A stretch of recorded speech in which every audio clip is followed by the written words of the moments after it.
Phakathi kwabantu abaningi, inhliziyo yami yakhuluma yodwa, yathi lo ngumuntu wami.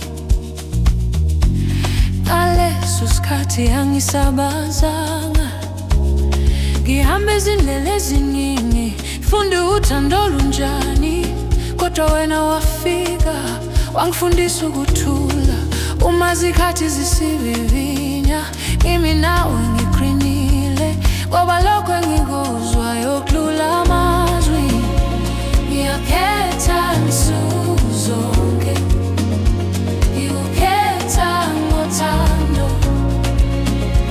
Ngiyakhetha kuze kube phakade, ngoba wena uyikhaya lami.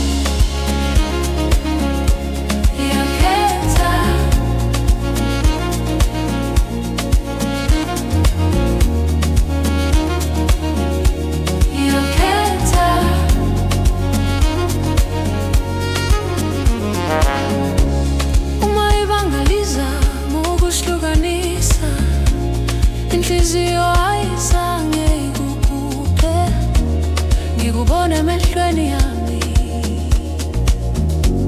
ngisho noma ngikude.